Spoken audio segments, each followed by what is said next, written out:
Creepypasta readings, number 8. 6 Sonic the Hedgehog stories. Story 1. Sonic 1 Rejected Commercial. In 1993, a rejected commercial for Sonic the Hedgehog was broadcasted on Cartoon Network. On the 22nd of July 1993 at 11:58 a.m., the normal program schedule was interrupted by an unknown frequency thought to be from Sega to broadcast a rejected commercial for Sonic the Hedgehog. The commercial dated back to 1989 in the game's early stages of development. 14 seconds into the commercial, many viewers began experiencing headaches, false visions, seizures, and even insanity. The commercial was immediately pulled off air for multiple hours and replaced by an emergency broadcast system which read, "Emergency broadcast system, this channel has been taken off the air. EBS has issued a technical error. This is not a test. Programs will resume in 6 hours. Millions of viewers were affected by this commercial, which showed footage of an early prototype of Sonic the Hedgehog, which resembled the Tokyo Toy Show 1990 prototype, but Sonic was much faster. The commercial ended in the words before being cut off, "Faster than you, faster than me, faster than..." Sega was affected by the commercial after being thought to be behind its broadcast, meaning Sonic the Hedgehog 3 had to be delayed by a year. The ROM shown in the commercial was destroyed after giving seizures to Sega employees while testing the game.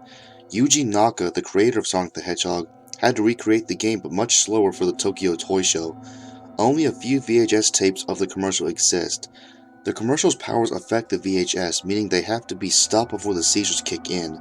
When the VHS is converted to EXE to a notepad file, there was a message hidden in the code.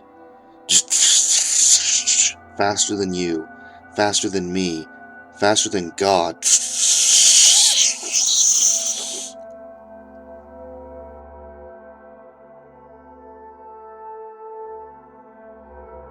Story 2. Sonic 2 Friendship. The Master System. It helped me introduce one of the best mascots that still exists today, Sonic the Hedgehog. Ever since I played it on my own Master System, I've been a huge fan since. Toys, games, posters, you name it. I always play these games, good or bad, no matter the quality of what the Sonic team tried. Although I wanted to keep forgetting about this strange event that happened 2 weeks ago, about this strange ROM. 2 weeks ago I was playing Sonic 2 on my Master System. The reason I didn't get the Sega Genesis was because it was too expensive during my time, so my mom got me the Sega Master System with a free copy of Sonic 2 when it was my birthday. After failing to get all the Chaos Emeralds once again, I failed like 13 times because of the special stages, I decided to calm myself down and do something unexpected, finding and playing the Genesis version of Sonic 2. I still had my Sega Genesis emulator on my PC, so finding Sonic 2 shouldn't be hard. Luckily, I was able to find it in a few seconds and download it. The first thing I did when I downloaded it was to make sure there weren't any virus actions with it. Luckily, the ROM didn't have any. So I opened up the emulator and booted up Sonic 2. Everything was normal, at first. After the Sega logo screen, it fades into what looks like the presence screen. It said Sonic and blank in. This was weird. Yes, I have seen gameplay of Sonic 2 on the Sega Genesis, and this never happened to anyone. It was probably just some kind of developer oversight or glitch. After that, it showed the title screen. This is where things got even weirder. As the title screen logo appeared, Sonic came out of the banner as usual, but was sad after pulling out his "Let's Go" arm. Another unusual thing was that Tails didn't appear in the title screen. Again, I thought this was a glitch or something. I decided to press enter to begin the game. Emerald Hill Zone was the first zone of the game. Man, the zone looked so fresh, just like it came out of the oven. I started holding the right arrow key and jumped to the first platform and... Wait, the first monitor was broken? This started to become weird. Did I accidentally download a hacked version of this? I kind of forgot about the question I asked about myself and ran to the finish line, seeing broken monitors everywhere. What made things even weirder was that there were no badniks or rings scattered around the stage at all, with the only obstacles being spikes on the lower paths. The timer stayed on 000 the entire time, and every pit had been covered up by springs. I finally reached the goalpost, but instead of Robotnik's head, Tails' face, the one that appears if you beat a level as Tails, was on the picture. I made Sonic go past the post and it spun around as normal to reveal Sonic's face. Sonic ran off screen as the level ended, but the camera just stayed focused on the sign for a few seconds before fading to black. I was confused as to why there was no level clear jingle, nor was there a tally of Sonic's score. but I guess there was nothing to score anyway. The next stage wasn't Emerald Hill Zone 2, but instead, the game went straight to Chemical Plant Zone, or rather a small segment of Act 1. When the stage started, Sonic fell in with his damage animation, which is a similar approach to certain stages within Sonic 2's predecessor, Sonic 3. The stage itself seemed fairly incomplete. I felt like complaining, but I guess that since this must have been a hacked ROM, I just proceeded onwards without issues. Soon, I came across a star post that was already activated. Above it was a circle of stars used to transport Sonic to the special stages. Strangely, there was nothing past the star post, so I just made Sonic jump into it, and the game took me to Death Egg Zone? The final stage of the game? This didn't make any sense at all, with the game skipping 8 stages completely. Shrugging it off, I made Sonic run through the small level, but what was strange was that Silver Sonic never appeared in the mini-boss room. I felt slightly relieved for not having to fight a tricky mini-boss. Weirdly enough, the Doctor wasn't waiting in his usual spot either. I proceeded on into the massive arena to see if this had any connection to the weird bugs, but what we came across made my heart sink. As Sonic entered the arena, his pupils shrunk as he looked forward, shocked at what was in front of him. And sure enough, I was shocked too. There, right in front of him, was Tails. He was lying motionless on the ground with his twin tails separated from his body and a small patch of blood on his left ear. Behind him was Robotnik laughing at the mess. I couldn't believe it. This was connected to the Master System version's bad ending. For a while I was curious as to why Sonic left alone after failing to collect all of the emeralds and why Tails was absent in the ending. Now I realized why. Like the cold-hearted man he became, Robotnik had mercilessly killed Tails. Upon seeing Sonic in front of him, the Doctor showed his shock animation before fleeing to the right of the screen. Alone now, Sonic walked over to his best friend and looked down in sorrow. He crouched down at Tails' corpse and closed his eyes, mourning his loss. During these quiet few seconds, I heard a voice come from Sonic which sounded like Jaleel White. He sounded genuine to the game, yet crying as well. "I'm supposed to be the fastest, but I was too slow to save my buddy." I felt pretty teared up as well, seeing what had happened. At the same time, I felt mad at the Doctor for what he had done, becoming a cold-blooded killer who pleasured in murdering Sonic's closest friends. Oh, and speaking of Robotnik, he didn't get too far, standing next to a switch, still laughing his head off at his unforgivable crime. He then jumped on the button and, much to Sonic's fright, a bomb capsule, not too dissimilar to the one now seen in Sonic Mania Adventures, came crashing down with a 10-second countdown. In fear, Sonic immediately fled the space station, leaving Tails behind as Robotnik fled to his Eggmobile. The game then cut to outside the Death Egg as the station exploded. Both Sonic and Eggman managed to make it out as the egg-shaped Death Star ripoff started its slow descent towards the surface. It then faded into where Sonic 2's ending would start, except only the first, second, and fourth storyboard pictures appeared, and Tails was absent in the latter two. I felt upset having failed to stop the Doctor, and as the music reached its climax, the scene where Sonic fell down from space started. Only now, Sonic looked sad as he fell onwards to the ground. I watched helplessly as Tails' twin tails fell down with Sonic. Robotnik flew by as the music slowed down and faded out. The game then faded back to Emerald Hill Zone, but it was now a lot darker. Emerald Hill's theme played at an incredibly low speed. Tails' tails were at the start position, and Sonic was now completely white. He left a strange trail behind him as he ran. I didn't know what this was about. I went on the lower path at the start and ended up accidentally touching some spikes. However, strangely, Sonic didn't die upon touching them. In fact, he couldn't die anymore. The realization hit me like a ton of bricks. Sonic had become a ghost. Straight after he died from his fall downwards, and Tails couldn't save him because Sonic wasn't able to save Tails. I made Sonic walk on through the empty void of what was once a beautiful landscape, eventually seeing the crashed Death Egg in the background. I assumed that Tails' body was still inside, torn apart. I may not have played every Sonic game, but I'm pretty sure that this never happened in any of them, not even graphic content like this in 16-bit form. At the very end of the stage, I came across Robotnik and his Eggmobile, with the Doctor laughing with glee about what he had done to his worst enemies. Sonic stopped in front of him and went into his lying down sprite, looking sad. The stage finally faded out after 20 seconds of that scene. The last screen that appeared was a black screen with Sonic and Robotnik still in their poses from before. Just behind Sonic, I could see Tails with his eyes closed and a ring above his head. Below them was the text, "End." and the music here was completely unlike anything heard on the Genesis. It was a music box remix of the Sonic the Hedgehog title theme. I let my tears flow freely at this point. I couldn't believe what I saw in this hacked game. It made me see a dark truth that came with the game's bad ending. After a minute of that screen, the game finally faded out and my emulator crashed. The ROM somehow deleted itself afterwards. Just to let you know, this didn't stop me from playing Sonic the Hedgehog games, but it did leave a strong scar on my life that I'll never be able to get rid of. I still play Sonic games to this day, as a matter of fact including Sonic Mania Plus, but whenever I play one of those games, I always remember what I saw that day. I will never forget what had happened.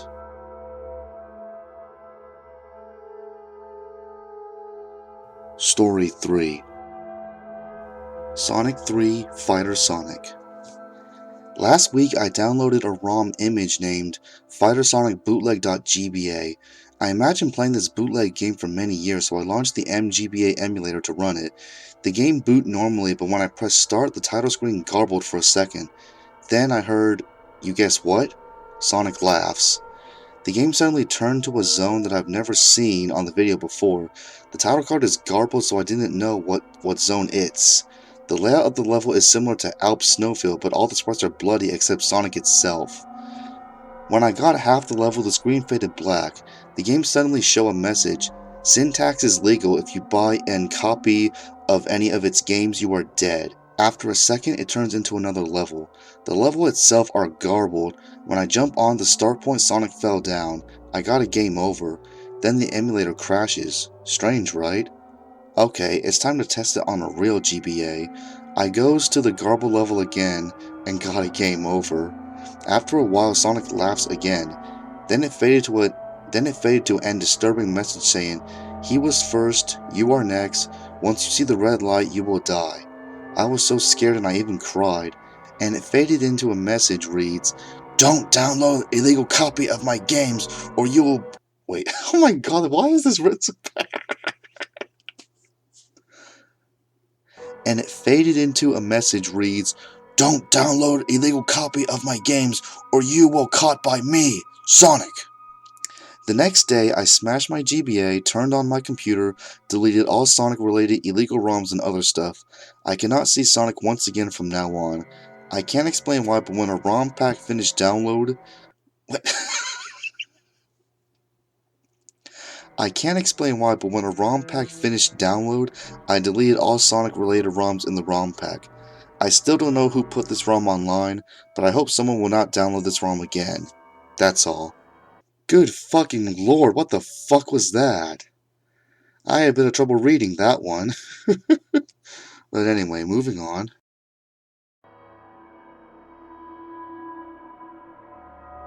Story 4. cdsonic.avi. Beginning. Hello guys, I used to be a game tester for Sega. I got a package from Sega. It was a Sega CD console. It came with a game called CD Sonic, and prototype was drawn in marker. I opened the disc, it said sonic.avi. I put the disc in. When the title screen came up, it said cdsonic.avi, so I was playing the prototype of Sonic CD in October 31st, 1992. The Big Bang. It was in early development and I was playing a level called The Big Bang.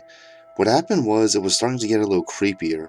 The time went up to 3 minutes and 3 seconds so fast. Tails appeared out of nowhere looking like Tails.exe and disappeared. Green Hill Zone exploded and there was a scream. Then there was another level called You're Next. You're Next. Then there was a jump scare with a cursed 3D image from Wyoming Incident and a scary screamer. Sonic said, "I'm outta here," and jumped off the grass. There were so many jump scares flashing. I got a scary game over with music from US into the EU version, with a picture of depressed Luigi from the beta game over whimpering with Sonic holding the telephone scared and Tails roaring. It said, "Game over Jimmy Josh, you're next." There was a very loud jump scare so hard it gave me a heart attack and pissed off the neighbors. Epilogue. I screamed and punched a hole.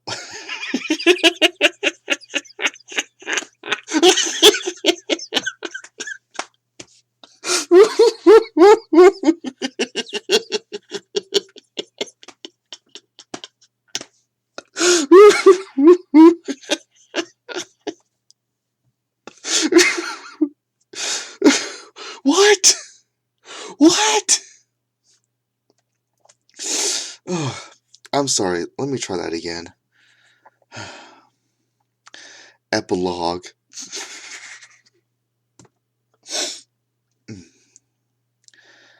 Epilogue. I screamed and punched a hole through the TV screen. Another TV appeared behind me close to my bed, and birds squawked. It said, "Look to your left." Then static appeared and the TV exploded. An evil Sonic plush came with a Nerf gun with real bullets. I shot the plush and my bird pecked it to pieces. I had nightmares for 4 weeks. I woke up at 3 a.m. with the TV with static and the Sega CD Scary Guitar played with sonic.exe in the background, just like Red Mist. The game played by itself and sonic.exe was in the shadow destroying Tails. I screamed from the top of my lungs to the point my iris disappeared. Sonic.exe was looking at me and said, "What?" I said, "Go away." "Nope," said Sonic.exe. He did the hand grabbing thing from Vibe Check. I screamed and grabbed my AK-47 and shot the TV 4 times. The next morning, I reported the game back to Sega and apologized for what happened. I hope you guys have a good day. See you next time. Updated by Jimmy Jaden is the Best 2001, January 9th, 2020, 6:59 p.m.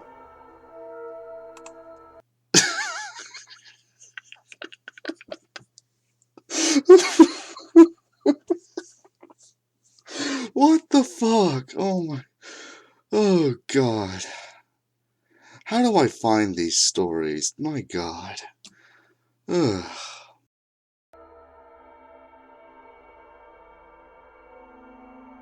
Story 5. Sonic Endless.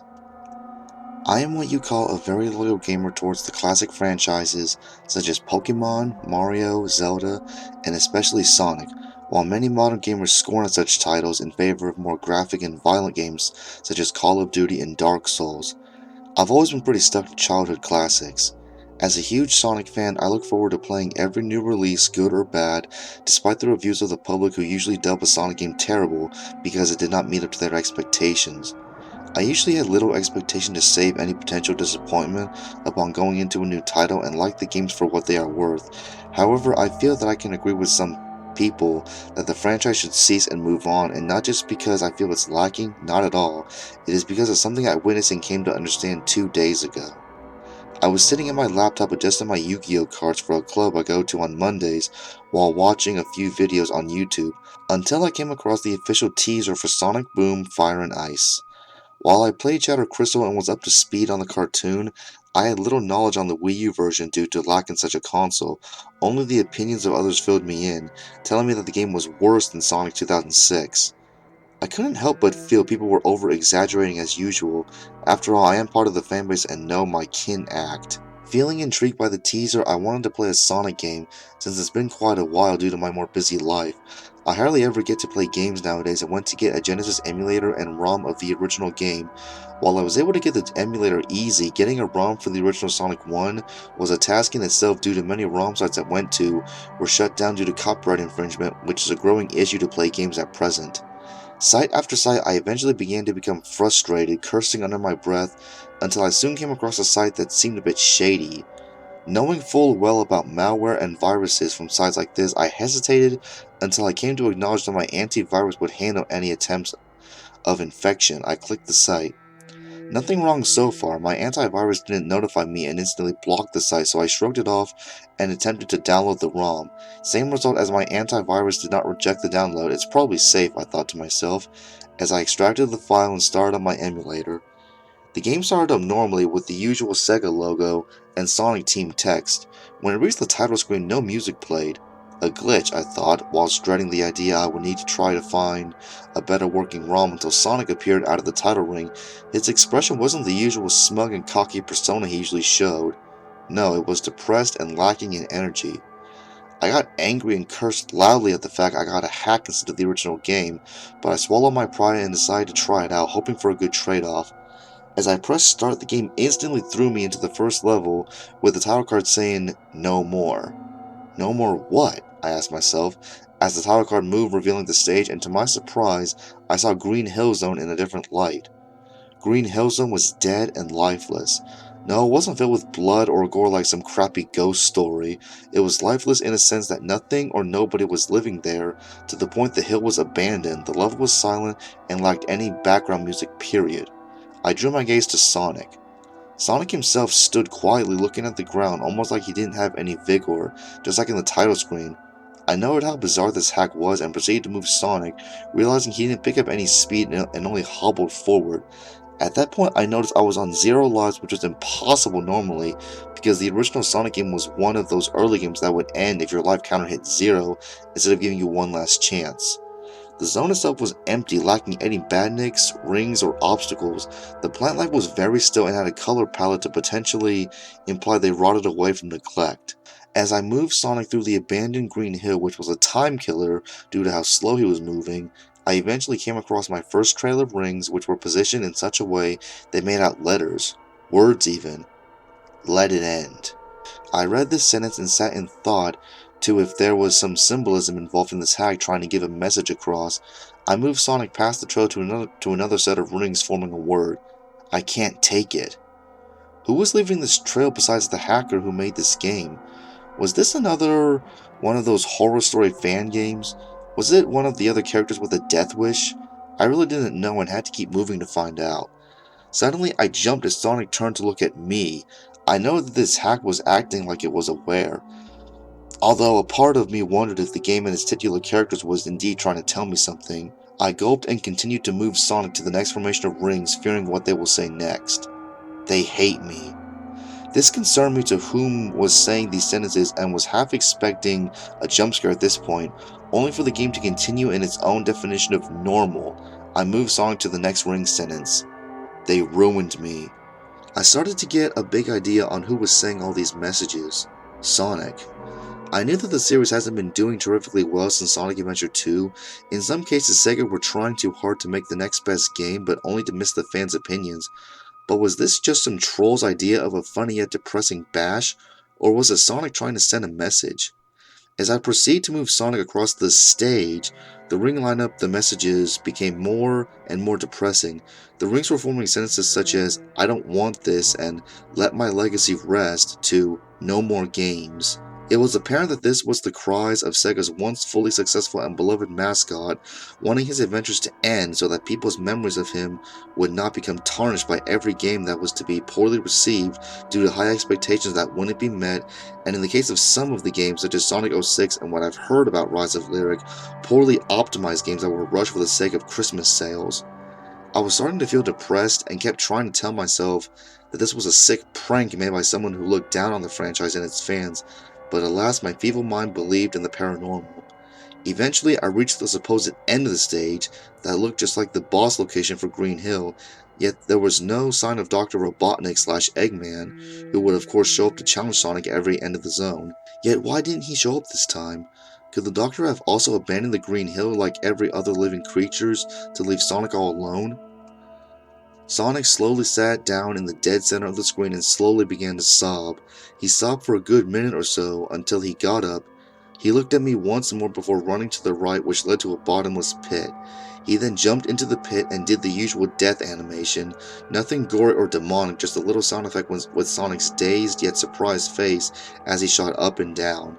The game then alerted me that it was a game over, but instead of the words game over, it said please be over, before cutting into a blinding mix of colors occasionally flickering through images of Sonic's decline over the years, be it game titles, concepts, or certain characters.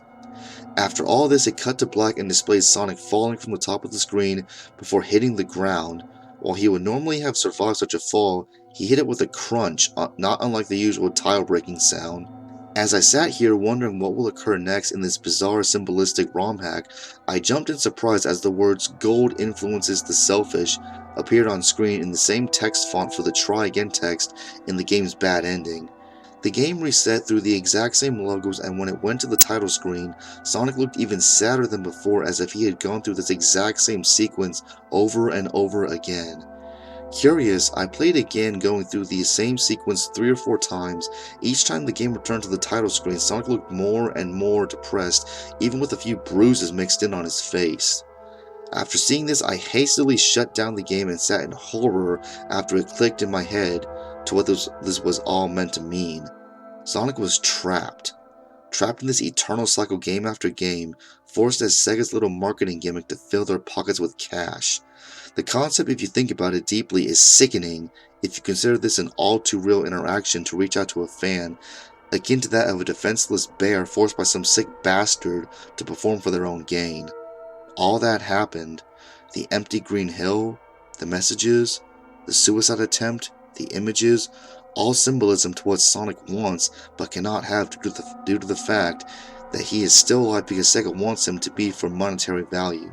I didn't tell anyone else this story because I knew no one would believe me if I tried, yet when I see a new Sonic game or other media, I sit down and think about what I saw through that game and hope that Sonic would rest one day.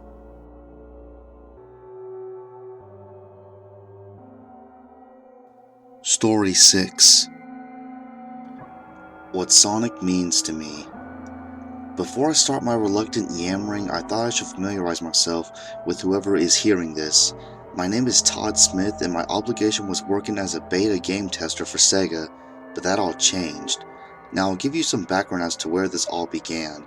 As Sega drastically made an attempt to push their cash cow of a character Sonic the Hedgehog to make a new game, they decided it was time to make a completely new enterprise. These changes were so unforeseen, most of the staff was unaware that they were going to get discharged from their duties. It was a normal summer day in Ota, Tokyo, Japan. All my peers were excited to finally move on with their lives and obtain the careers they wanted to pursue. My love for video games and tech led me to a degree in game design, but I wanted to feel like a real game developer. When I was a small child looking at the diamond blue sky, I mused at the idea that one day I would design my own games.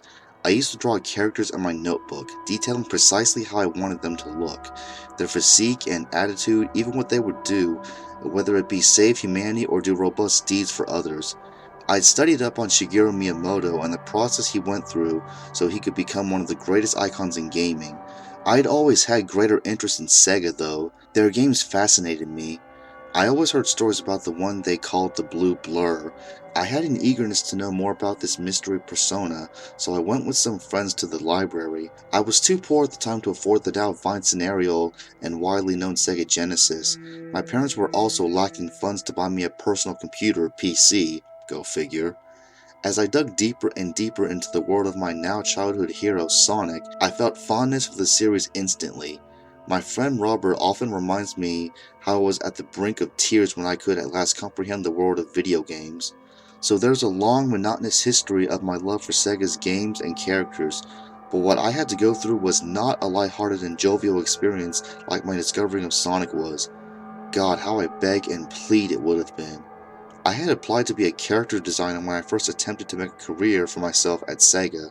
I got rejected for the position, but they said in order to compensate my hard work to even get the interview, they allowed me to become an evaluator for their games.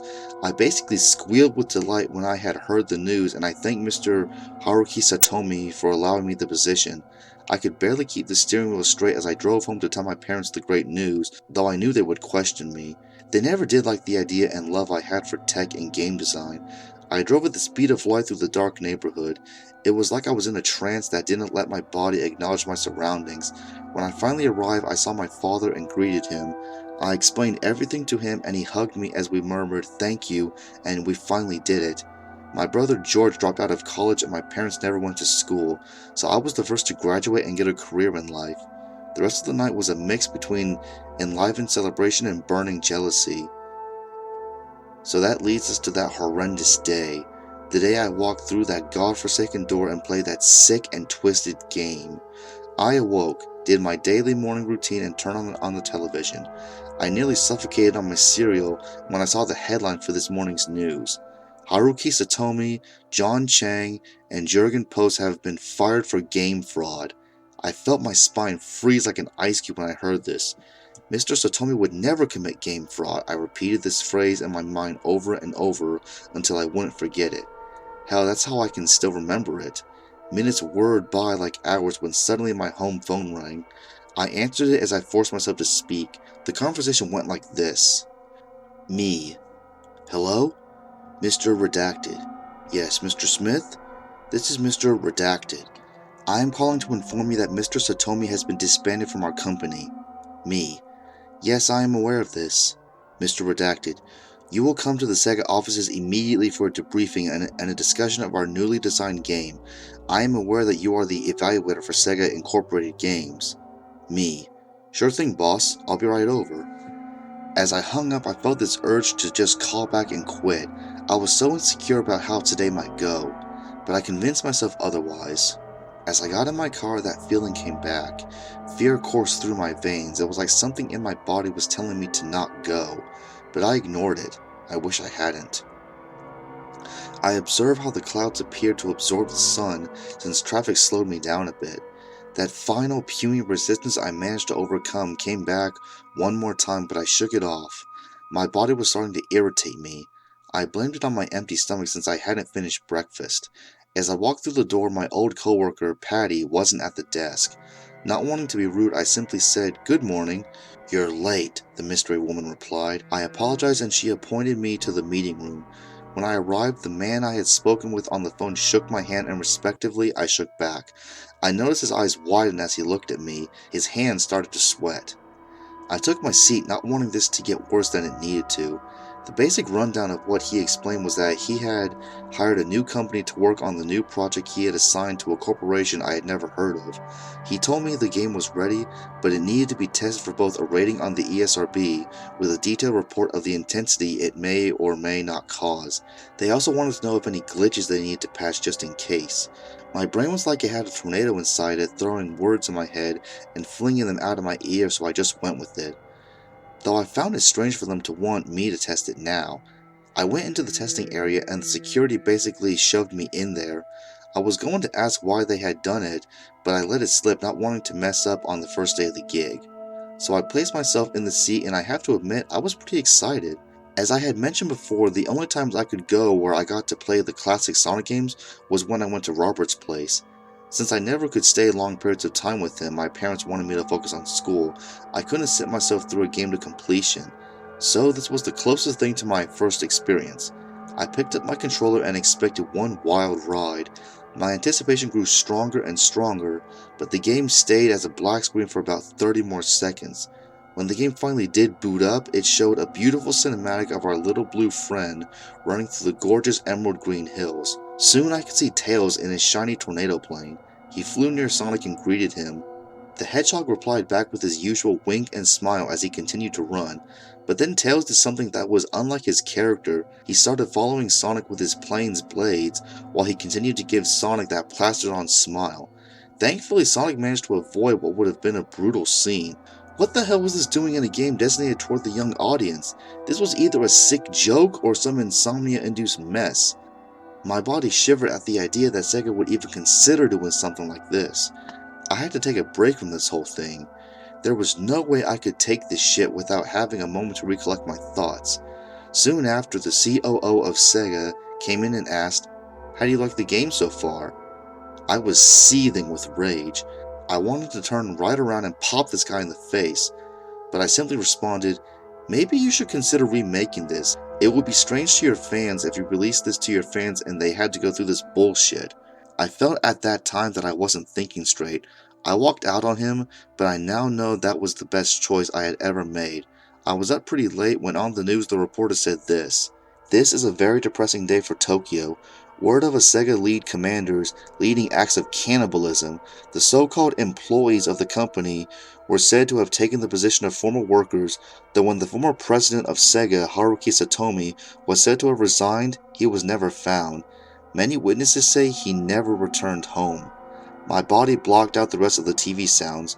I was in my own blank little space. "Mr. Haruki would never commit game fraud," I said, over and over.